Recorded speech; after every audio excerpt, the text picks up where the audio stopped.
ओम श्री विद्याय नमः। तो आज हम बात करने वाले धनु राशि वर्ष 2024 सबसे महत्वपूर्ण घटनाएं, सबसे महत्वपूर्ण भविष्यवाणी। वर्ष 2024 के अंदर क्या क्या घटनाएं, कौन कौन सी भविष्यवाणी आपके साथ में हो सकती है, जिनकी संभावना सबसे ज़्यादा है, इसी को लेकर के हम आज आपके सामने प्रस्तुत हुए हैं। नमस्कार दोस्तों, मैं वैदिक ज्योतिषाचार्य पंडित शिवम शर्मा आप सभी का स्वागत करता हूँ आज के इस कार्यक्रम में। धनु राशि वाले सभी जातक वर्ष 2024 कौन कौन से ग्रहों का सबसे महत्वपूर्ण बदलाव है, ये जानेंगे। सबसे पहले अपनी घटना से शुरू करते हैं। उससे पूर्व जो भी जातक अपनी जन्म पत्रिका का परामर्श कराना चाहते हैं, वीडियो के डिस्क्रिप्शन में नंबर है, वहाँ से व्हाट्सएप मैसेज कर सकते हैं। सबसे पहले नोटिस करें तो मंगल महाराज की इस वर्ष 2024 में जब वर्ष शुरुआत होगा तो एक जो महीना है यानी कि जनवरी और 2 फरवरी तक मंगल की स्थिति धनु राशि वालों के लिए ज़्यादा अनुकूल नहीं दिखाई दे रही। मंगल की अवस्था स्टार्टिंग में ही आपके फर्स्ट हाउस में रहेगी, और अगर इसके दूसरे पार्ट की बात करें तो 2 फरवरी के बाद से मंगल सेकेंड हाउस में संचरण करने चले जाएंगे, उच्च राशि के हो जाएंगे। अब रही पहली बात कि पहले महीने में क्या है, जब मंगल का हमारी राशि पर प्रभाव पड़ता है तो उस समय अवधि में हमें अपने पेशेंस में कमी देखने के लिए मिलती है। हम कार्यों को जो है पेशेंस नहीं रख पाते कार्य करने के लिए, और जिस कारण से एक चीज़ निकलती है वो होती है जल्दबाजी। और जल्दबाजी का काम आपको पता ही है किसका होता है। तो ये एक चीज़ थोड़ी सी आप अपने कार्य को लेकर के फोकस में बहुत ज़्यादा रहेंगे, अपने कार्य को करना प्रारंभ कर देंगे, अपने कार्य को फाइनल करने की ओर अग्रसर हो जाएंगे। बट ये जो चीज़ है, जब मंगल का प्रभाव आपकी राशि पर रहेगा, थोड़ा एग्रेसिव आपको बनाएगा, उत्साही आपको बना के रखेगा, अपने कार्य की तरफ अपना बिल्कुल एनर्जेटिक आप रहेंगे, बट थोड़ा सा काम में पेशेंस में कमी देखने के लिए मिलेगी। तो वहीं मंगल का जो प्रभाव है, जब आपकी राशि पर रहेगा, मंगल आपकी विल पावर को स्ट्रॉन्ग करेगा। जब मंगल की अपने उच्च राशि पर प्रभाव पड़ेगा, यानी कि मंगल आपके द्वितीय भाव पर चले जाएंगे, तो जाहिर सी बात है आपको कुटुंब, आपके धन, आपकी वाणी में वृद्धि होने लग जाएगी। आप यदि विद्यार्थी हैं, यदि आप इंजीनियरिंग सेक्टर के अंदर हैं, यदि आप सॉफ्टवेयर डेवलपमेंट सेक्टर के अंदर हैं, तब आपको मंगल यहाँ विशेष प्रकार के अनेक लाभ प्रदान करते हुए नजर आएंगे।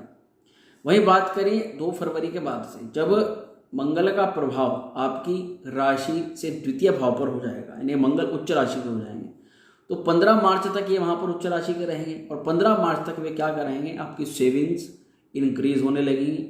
सेकेंड हाउस में कुछ ना कुछ किसी ना किसी तरीके से आपकी इनकम में जो एक सेविंग होती है, हमारा जो सब कुछ खर्च करने के बाद में निकलता है, उसकी कहीं ना कहीं कुछ ना कुछ मात्रा में वृद्धि होने लग जाएगी, क्योंकि उच्च राशि के मंगल होगा, उनका प्रभाव सारा रहेगा सेकंड भाव पर। इसके अलावा आपका थोड़ा सा प्रॉपर्टी संबंधित लाभ भी होता हुआ नजर आएगा, प्रॉपर्टी, भवन, भूमि, वाहन से संबंधित। और ये मंगल जब उच्च राशि के होते हैं, जब आपके ये सेकंड हाउस में उच्च के होंगे, तो जो जहाँ तक डिफेंस में जाना चाहते हैं, पुलिस, सेनाकर्मी या गवर्नमेंट जॉब में, या जो भी चीज़ें हमारे डिफेंस से रिलेटेड हैं, ऐसे किसी भी सेक्टर में जाना चाहते हैं, उनके लिए अलग से बहुत अच्छे ऑफर्स निकलने शुरू हो जाएंगे। मैं तो ये कहना चाहूँगा, यदि जो ज़्यादा इन फील्ड्स के अंदर तैयारी करें, जाना चाहते हैं, तो उनको मौका बिल्कुल भी नहीं गंवाना चाहिए। उन लोगों को तुरंत प्रयास करना चाहिए, क्योंकि उनके लिए मंगल की अवधि नए ऑफर, नए अपॉर्चुनिटी लेकर के आ सकती है।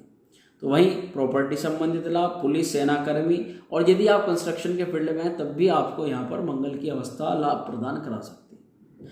वहीं बात करें 15 मार्च के बाद, तो 15 मार्च की अवधि में मंगल की अवस्था रहेगी आपके तीसरे भाव में। थर्ड हाउस में मंगल पराक्रमी बना देते हैं, मेहनती बना देते हैं। आपको उस समय अवधि में काम काज का ओवरलोड देखने के लिए मिल सकता है, क्योंकि त्रिशुराय भाव, तीसरा भाव वैसे ही पराक्रम का, इसमें मंगल का संचरण होना, व्यक्ति काम के प्रति पूरी ताकत झोंकता है। व्यक्ति को काम के प्रति ऐसी एक अपॉर्चुनिटीज़ मिलती है कि व्यक्ति काम को छोड़ ही नहीं पाता, और कुल मिलाकर के उसकी ट्रैवलिंग भी बहुत ज़्यादा होती है, यात्राएं बहुत ज़्यादा होती है, घूमना फिरना, कहते हैं कि घूम के चप्पल घिस गई, तो वो वाली अवस्था हो जाती है। तो ये कामकाज का ओवरलोड दिखाती है, ट्रैवलिंग दिखाती है। उस समय अवधि में आपकी मेहनत ऑटोमेटिकली ही बढ़नी शुरू हो जाएगी, मंगल की अवस्था सब दिखाती है। हालांकि आपकी उस अवस्था में आपके भाई बहनों से संबंधों में आपको वाणी का मुख्य रूप से अपना ध्यान रखना है, क्योंकि एग्रेसिव होते होते मंगल आपका प्रभाव का जो अटैचमेंट है अपने भाई बहनों से भी थोड़ा सा बढ़ा हुआ निश्चित तौर पर लगेगा। आपको थोड़ा सा अपनी वाणी पर कंट्रोल करके शुरुआत से ही रख के चलना है। इसी के अलावा सूर्य की स्थिति को देखते हैं। हमारी दूसरी घटना बहुत ज़्यादा इंपॉर्टेंट है। सूर्य की घटना 5 महीनों तक मैं अगर बताऊं, सूर्य आपकी राशि से निकल के आपके द्वितीय, तृतीय, चतुर्थ और पंचम भाव पे संचरण करेंगे। यानी कि वर्ष 2024 में आने वाली जो शुरुआत के 5 महीने हैं, उन 5 महीनों में ही सूर्य आपको जबरदस्त तरीके से लाभ प्रदान कर सकता है। यदि अब ऐसी अवस्था में गोचर में 2 बातें आती हैं। ऐसी अवस्था में यदि आपकी कुंडली के अंदर भी सूर्य की स्थिति अच्छी हो और इधर गोचर में भी सूर्य अच्छी स्थिति को बना रहा हो, तब लाभ की संभावना मिलना की प्रतिशत ज़्यादा बढ़ जाती है। तो अब इस बात करते हैं, सूर्य आपकी राशि पर रहेंगे, आपको मान सम्मान की वृद्धि कराएंगे। सेकंड हाउस में जाएंगे तो आपको अपने परिवार के प्रति सौहार्द भाव बनाएंगे। तृतीय भाव पर जाएंगे तो आपके पराक्रम परिश्रम को सफलता की ओर ले जाना शुरू कर देंगे। चतुर्थ भाव में जाएंगे तब आपको माता, भवन, भूमि, वाहन से संबंधित निवेश लाभ और इन्वेस्टमेंट दिखाते हैं, बहुत अच्छे लाभ मिलते हैं। पंचम में जाकर के सूर्य उच्च राशि के हो जाएंगे। लव रिलेशन के लिए, संतान प्लानिंग करने वालों के लिए, स्टूडेंट्स लाइफ के लिए सूर्य बहुत ज़्यादा अपॉर्चुनिटी खोलते हुए नजर आएंगे।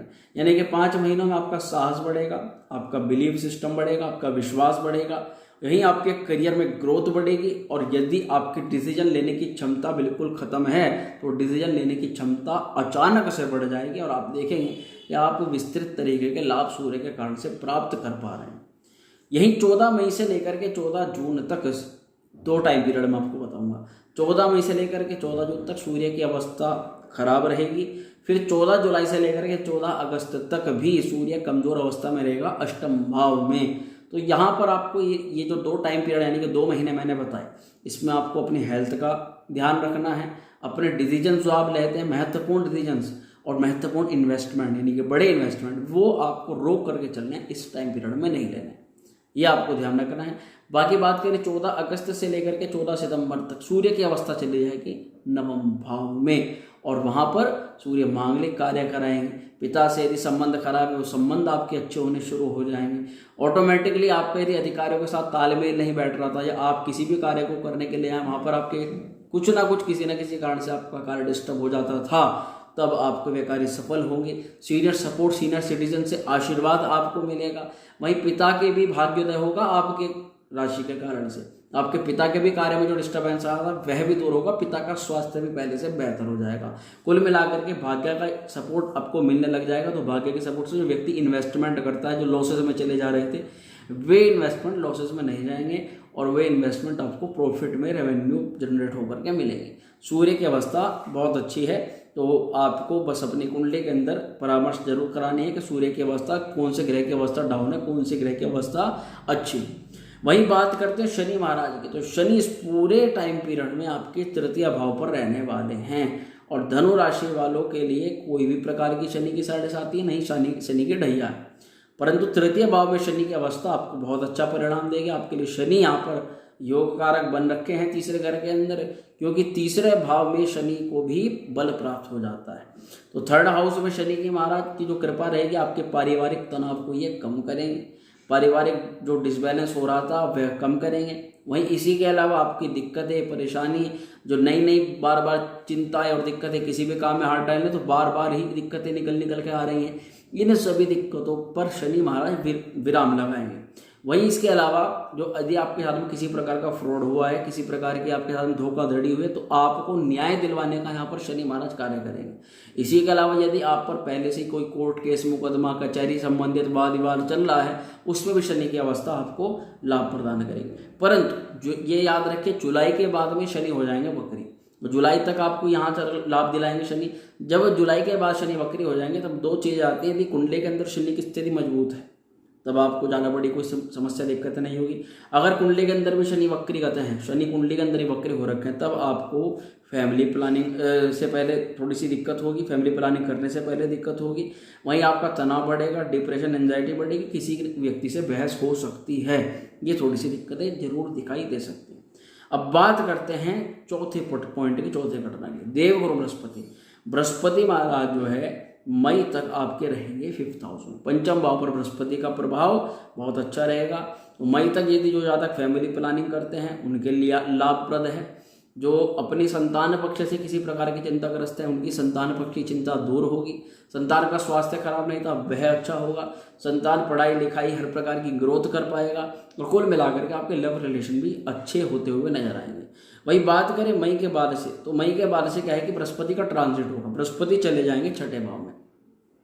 तब थोड़ा सा क्या है, आपको अपनी हेल्थ का ध्यान रखना है। फैट इंक्रीज हो सकता है, डायबिटीज से संबंधित जो लोग जिनको डायबिटीज है उनको अपना ध्यान रखना है विशेष रूप से। इसी के अलावा आपको ट्रांजैक्शंस यानी कि मनी निकालते हुए, ट्रांजैक्शन करते हुए विशेष ध्यान रखना है, किसी प्रकार का घोटाला आपके साथ में न हो और कोई व्यक्ति आपके साथ में पॉलिटिक्स ना खेल सके। इन चीज़ों का विस्तृत ध्यान रखना है।